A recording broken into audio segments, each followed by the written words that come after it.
drafted into the German American Hall of Fame.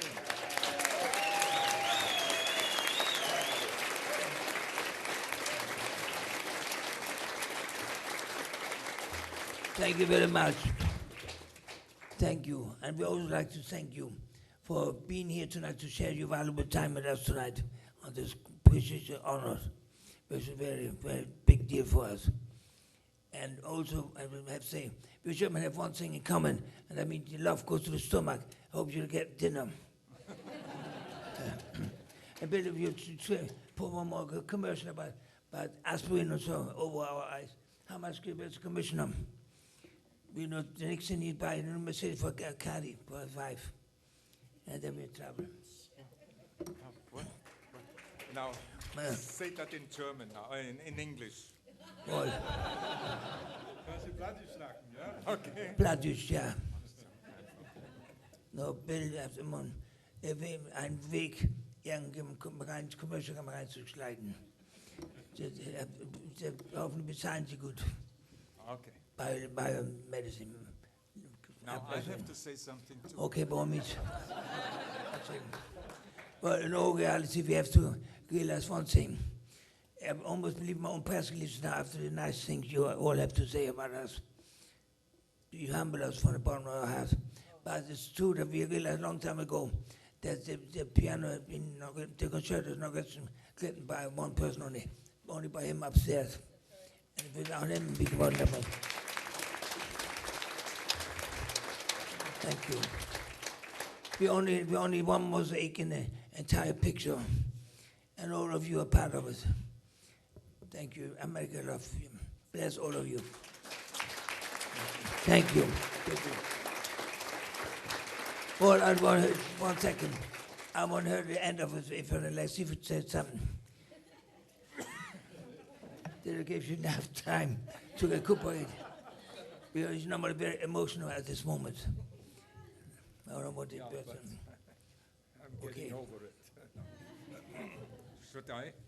Yeah, by all means. You know, I have to tell you, I wrote a whole thing down, but after you, I can follow with this speech. So. Yes, I will. Yes. What I want to say is, I just gonna talk because I see all of you in front of me, and with the German blood in you, and I see all this talk.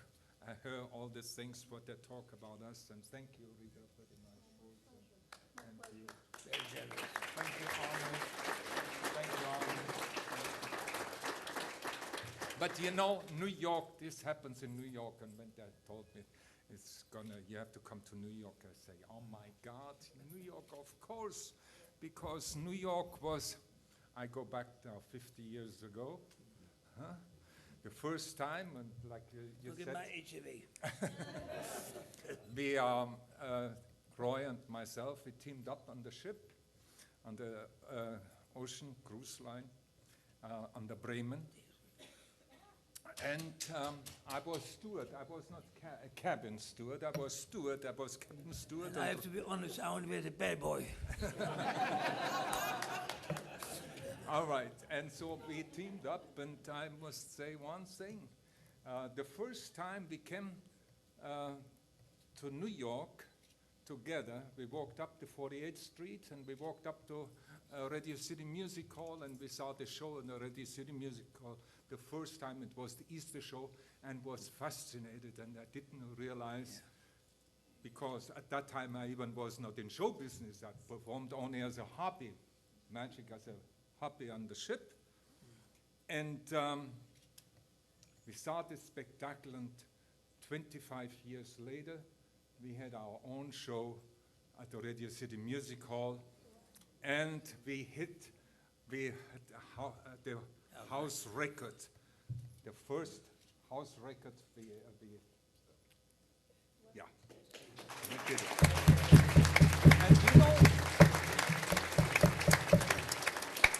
the great thing was we stayed here 23 days, right? And we had to go on to open up the Mirage in Las Vegas with Steve Wynn. He wouldn't let us stay another more day.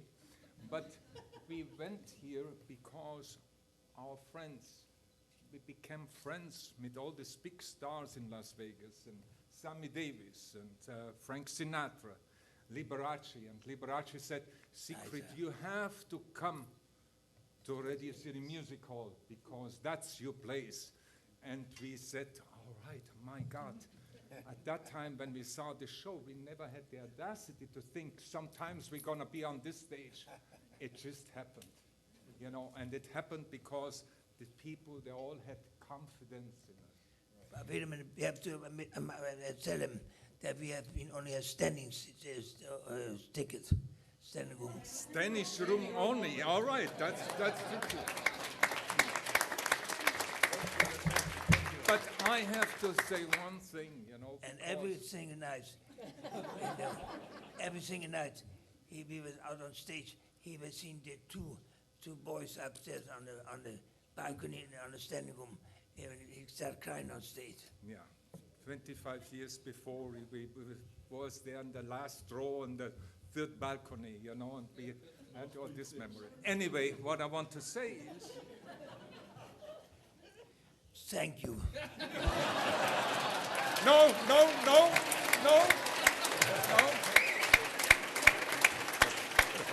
I grew up, and I'm sure a lot of you can understand the time, because I grew up wartime, and of course it was a tough time. Was hard time. We were poor, but everybody was poor, right? Microphone, all right. And I grew up, and it was a different time, and a different, Germany was a different state of mind. And you know, now you can say we're proud again to be German. That's right, because somehow the tough time we grew up, it made us in the future only stronger. You know? And we didn't get everything, you know?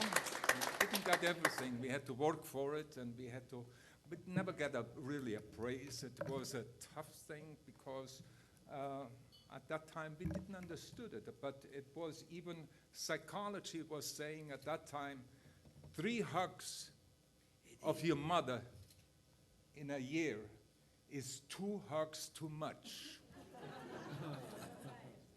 Now, this is tough, and I never saw hugging and kissing, giving a praise. And I left my home, my family, and I didn't know what that was. And I went different countries. I worked in Switzerland and Italy, and I saw families come in the hotel, and they hugged their kids, and they kissed, and all these wonderful things. And I saw these things what I never received. And I said to myself, oh my God, when I come home, I gonna ring the bell on the door, my mother gonna open up the door, and I'm gonna give her a hug.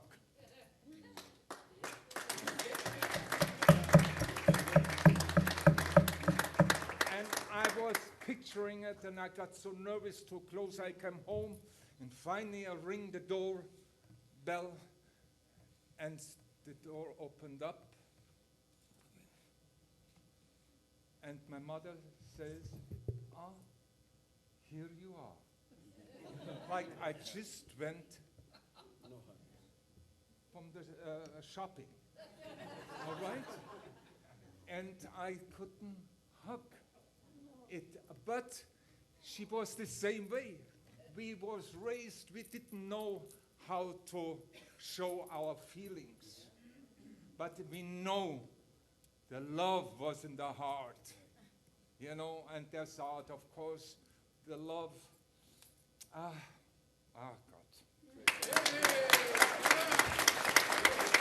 In a handkerchief. You know, I have to finish this thing.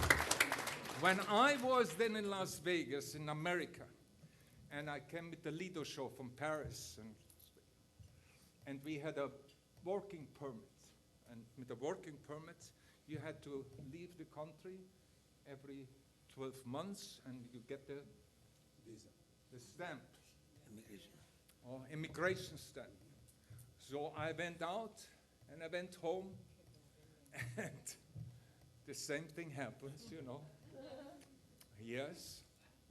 And I came back to Vegas, and I went immigration here in New York. I stopped over in New York, and the immigration gave me the passport, and he opened up the passport and he said, "Mr. Fischbacher, where have you been?"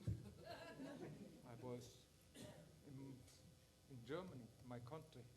"Oh, how long have you been there?" I was 6 days. 6 days. And he looked at me and he said, "Did you have a good time?" And I was afraid to exaggerate, to say, "Yes, of course, I had a great time." I wouldn't say that because I was afraid when he say I had a great time, he say, "Why you don't go back and stay there?"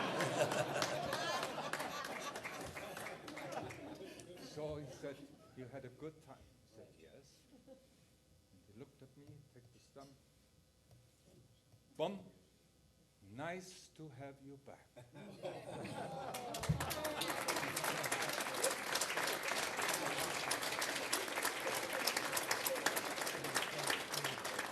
I never heard such a thing in my family. And I came to this country and said, "Nice to have you back." Now, if you get welcome like this, my friends, you know, you can give only your best. And thank you very much. You gave us the opportunity. You gave me.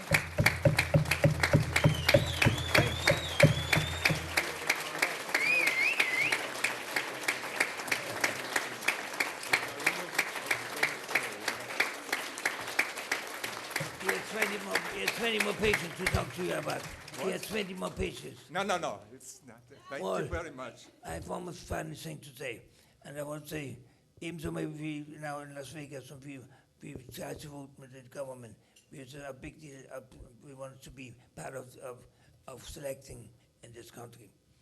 So, but we always say, well, you can't take the German out of the hometown, but you can take the German out of your heart. And if we're German, the roots of German, we realize our roots all the time. To say good night, thank you. Thank you. Roy, stay here. We have to take a picture with you. This is from our friend Koma. And we take the picture. Come here. We're going to take a picture. Yeah, Gerhard Koma. Gerhard Koma, our good friend, our mutual friend, who passed away a few years ago. He sent me this and I say I'm going to use it for a photo op. But I have a personal gift I have here. And I put this away again because we only want to take pictures with you. Don't break the bank. I bring it.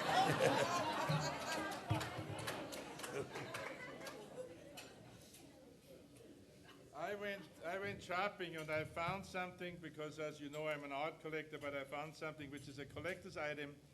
It is, if you want to open up or you don't want to open up, I tell what it is. It will never be made again because they stopped, they discontinued to produce them, and it's a stupid crystal, and these are 2 little white tigers. They're for you. There's a personal gift for me and my family. God bless you. Thank you so much. And always remember, we came over here, we are Americans by choice. We were not born here, but we made a choice, and I think we made a great choice. God bless you all. Thank you so much. God bless you all.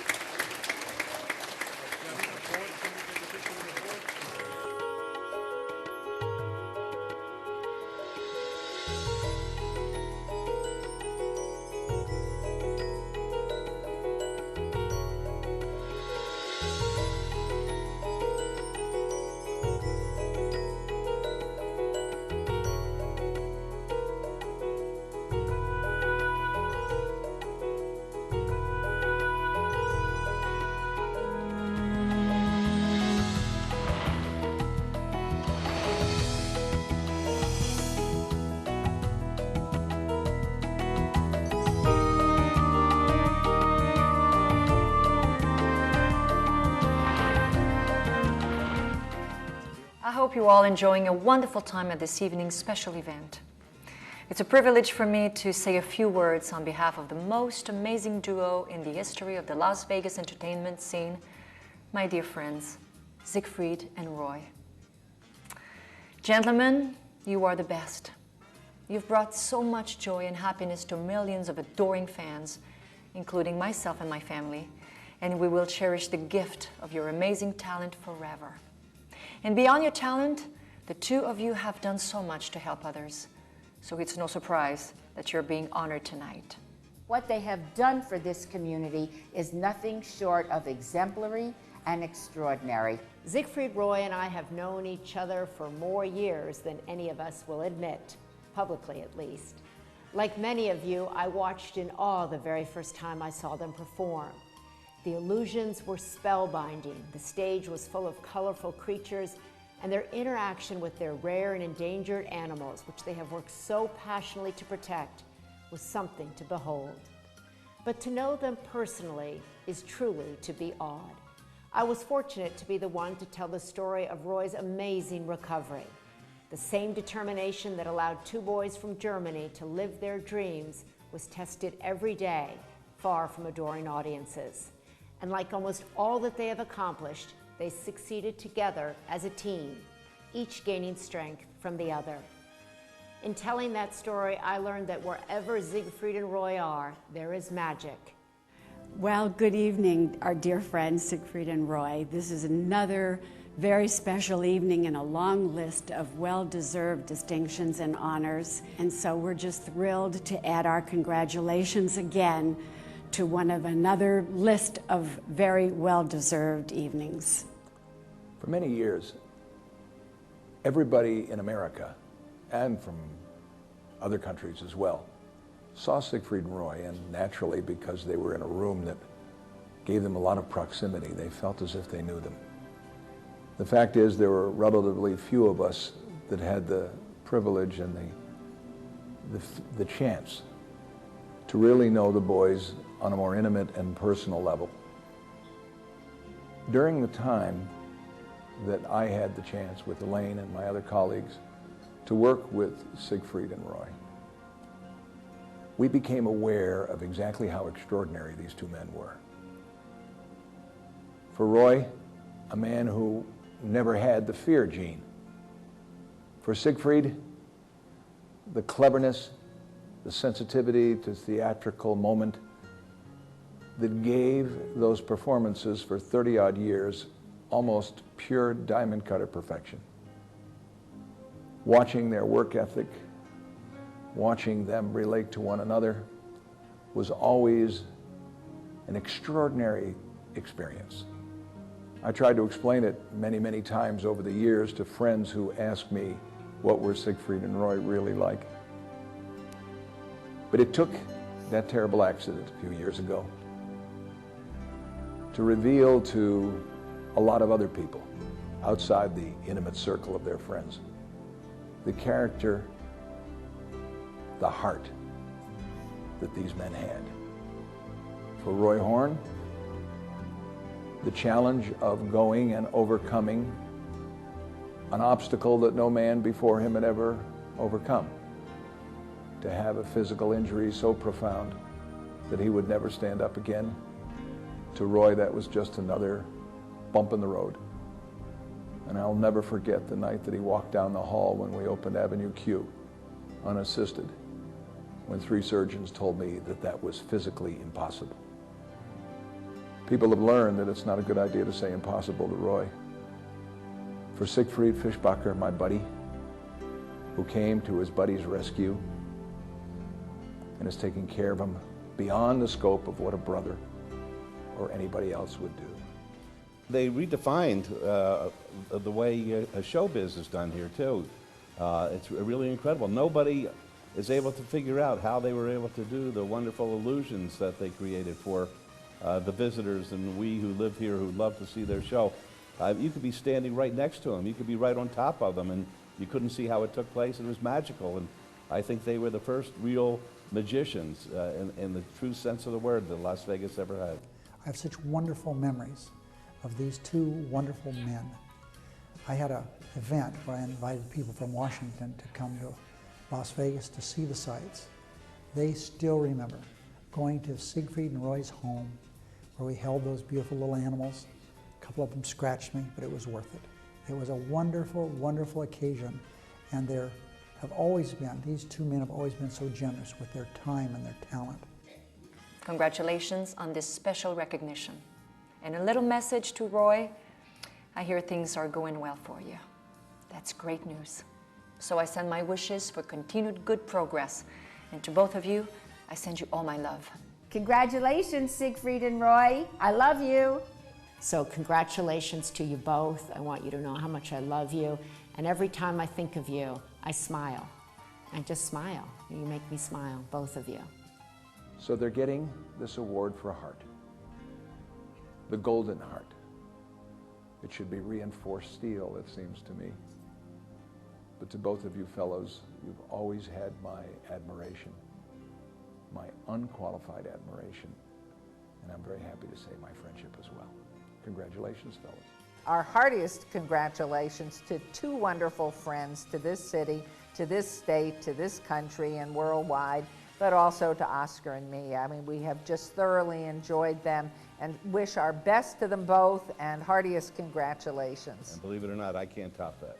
I congratulate Siegfried and Roy on this honor that they're receiving tonight, and now it's my distinct pleasure to introduce to everyone here, Siegfried and Roy. One question to ask you. One question to ask you. Yes. What's good news for you guys? Good news is to We're be still here, to be here in New York where everything began, and after all these years, and it's so exciting, and to be with our people, our friends, German American, and we're supposed to receive tonight the honor, the Hall of inducted of the Hall of Fame. So It's wonderful to celebrate with friends, the all like familiar friends here. So we're very glad.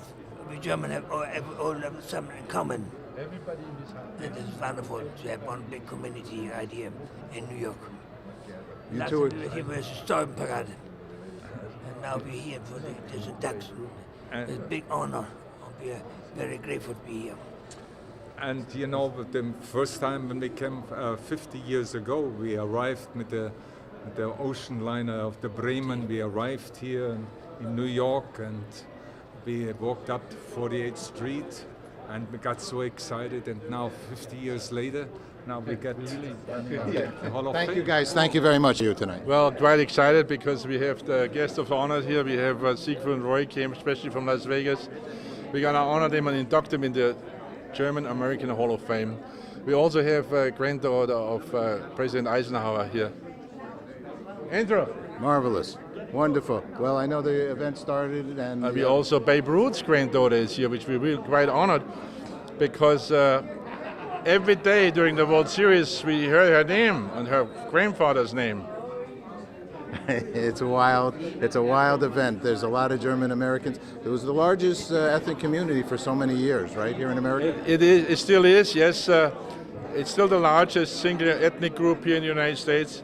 Also the one who contributed so much to this country, and later on I will embellish on that. They contributed and helped really to make this the country it is. We honor also Karl Schurz. He was a statesman, started the national system, the national park system. His wife was the initiator of the kindergarten, which is still in existence everywhere in the whole United States. So we really have very prominent people here tonight and people who really contributed to make this the greatest country on earth. And we're all very proud that we just in our way can help to continue this, perpetuate the honoring, perpetuate that the people know. The young people have to know about with our Hall of Fame. It is a cyber-based, a web-based Hall of Fame, a cyber Hall of Fame, not a brick and mortar. We want to reach as many people as we can every day worldwide, and that's why we created this web-based Hall of Fame here in the United States of And the America. website is what? Gamhof, GAMHOF.org, gamhof.org. And what's good news for Bill Hetzler? Well, it's good that we got all these people come because it's not so easy. As you know, Roy was one time not as good as he is now, but he's recovering a lot, and we all prayed for him. We were hoping and praying, and he actually recovered. He walked in here on his own power, which is phenomenal. I remember 9 years ago he couldn't have done this, and now he did it. He was in New York to be honored years ago. And Siegfried, of course, is here. He's going from here to Israel. So it's like a stopover also. I have my whole family here. We have New York City important public officials, and we're very happy. Congratulations, Bill. Thank you very much. Appreciate it. Dan Eisenhower. Hi, Ann. How are you? How are you? I'm very good. So what brings you here this evening? I'm here to accept the certificate for when they gave my grandfather, when they inducted my grandfather into the Hall of Fame, which was 2008. That must be really very special. What are some thoughts about you and your grandpa? I'm a grandpa, so I would love to hear what a granddaughter thinks. Well, I remember him as a grandfather. I didn't really want to know what he was doing or what he was up to. I just wanted a grandfather, and he was. He was a wonderful grandfather. He used to look at my report cards. You worried more about him than my parents. Just wonderful memories. Did he ever take you out on the golf course? He gave up on me. Definitely not my sport. He would have given up on me too as well. I could have caddied maybe. And I really quit the day he hit a hole-in-one. He hit a hole-in-one in front of you? Not in front of me, but I knew that was when I was bailing out. Tell us a little bit about your career and things that you do and that you love to do. I'm an interior designer, and I've been living in New York for many, many years, and it's my passion. And interior design in the corporate world or private world or both or everywhere? Anywhere you can make it look nicer? Residential. Residential, Yes. okay. This Mandarin Hotel is pretty nice, isn't it? It's very nice, yes. It's wonderful. And how about the views? What brought you into interior design? It's a long story. Can you abbreviate it a tad? If you care to. When I was young, I built a house and realized that I really enjoyed it, and I loved decorating, and it just, quite frankly, was too costly to do it for myself all the time, so it was better to have clients and have fun all the time. That's what I said when I worked at CBS. I better learn to make my mistakes here. I can't afford a TV network. Exactly. So, do you have a website? No, I don't.